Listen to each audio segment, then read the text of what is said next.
Assalamualaikum warahmatullahi wabarakatuh. Perkenalkan nama saya Zahra Nuraini Ade. Di sini saya akan mempresentasikan tugas UAS pada mata kuliah Hukum Bisnis di kelas MJ 504. Di sini saya mengambil judul Penguatan dan Perlindungan Hukum UMKM Kuliner Lokal di Era Bisnis Global. Yang pertama adalah latar belakang dan fokus masalah.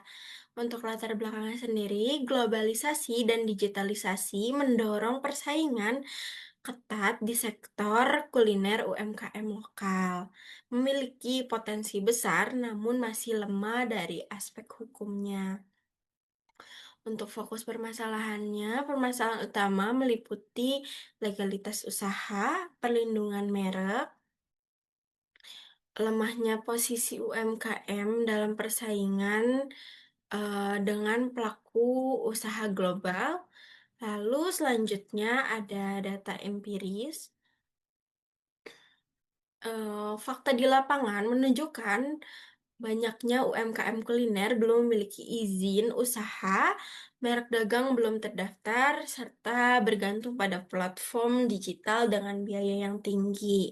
Kondisi ini berdampak pada menurunnya daya saing dan keberlanjutan usaha. Di sini ada tabel data empirisnya. Ada permasalahan dan dampak terhadap usahanya. Yang pertama, persaingan kuliner global. Dampaknya penurunan omset dan kurangnya pelanggan. Lalu yang kedua, tidak memiliki izin usaha. Dampak kepada usahanya sendiri sulit memperoleh akses permodalan dan kerjasama secara formal. Lalu yang ketiga, mereknya tidak terdaftar. Resikonya peniruan produk dan sengketa merek.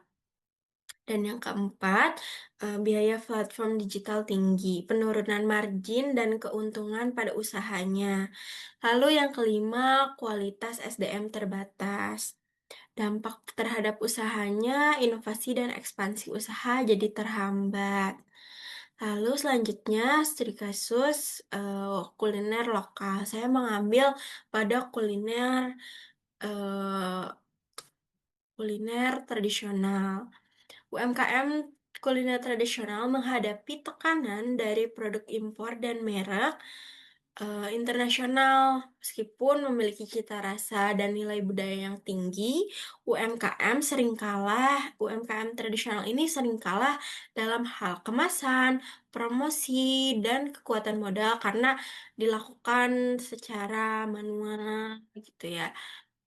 Dan penjualnya terkadang memang usia yang memang bukan Gen Z gitu ya, atau bukan anak muda gitu. Lalu selanjutnya ada kajian teori pendukung. Teori ekonomi kerakyatan menekankan keberpihakan ekonomi pada rakyat dan UMKM, hukum bisnis berperan memberikan kepastian hukum melalui perlindungan merek, dan kontrak usaha agar terciptanya persaingan yang adil. Lalu selanjutnya ada dampak globalisasi terhadap UMKM. Globalisasi membuka peluang pasar dan digitalisasi usaha, namun juga meningkatkan persaingan dengan pelaku usaha global yang bermodalan besar. Tanpa perlindungan hukum, UMKM beresiko tersingkir.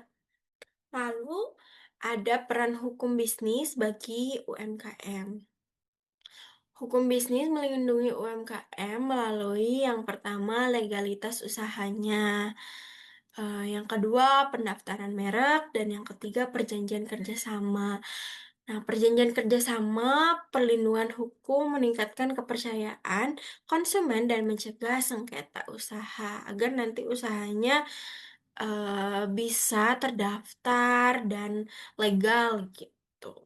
Lalu selanjutnya ada 4 faktor yang mempengaruhi daya saing.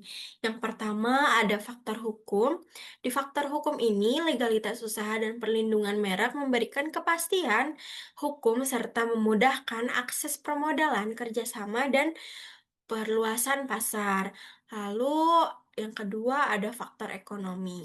Keterbatasan modal dan tingginya biaya produksi menghambat peningkatan kualitas dan skala usaha UMKM kuliner. Lalu yang ketiga ada faktor teknologi. Faktor teknologi digital memperluas pemasaran dan operasional, namun ketergantungan pada platform global dapat menekan keuntungan. Lalu yang keempat ada faktor SDM. Kualitas SDM mempengaruhi juga kepada manajemen, inovasi, dan pelayanan. Sementara budaya dan cita rasa lokal menjadi keunggulan perbedaan UMKM kuliner gitu. Lalu selanjutnya ada kesimpulan dan saran. Untuk kesimpulannya, UMKM kuliner memiliki peran strategis namun rentan terhadap persaingan global, penguatan hukum bisnis, dan dukungan kebijakan. Pemerintah menjadi kunci keberlangsungan dan peningkatan daya saing UMKM. Untuk sarannya sendiri, pemerintah perlu memudahkan perizinan dan perlindungan hukum UMKM. UMKM diharapkan juga meningkatkan legalitas, inovasi, dan pemanfaatan teknologi yang ada, agar nantinya usaha bisa lebih jauh berkembang atau mengikuti alur alur seperti teknologi yang ada gitu atau platform-platform digital yang ada gitu. Mungkin ini daftar isinya dan sekian mungkin presentasi yang bisa saya sampaikan. Mohon maaf bila ada kurang-kurangnya. Terima kasih. Wassalamualaikum warahmatullahi wabarakatuh.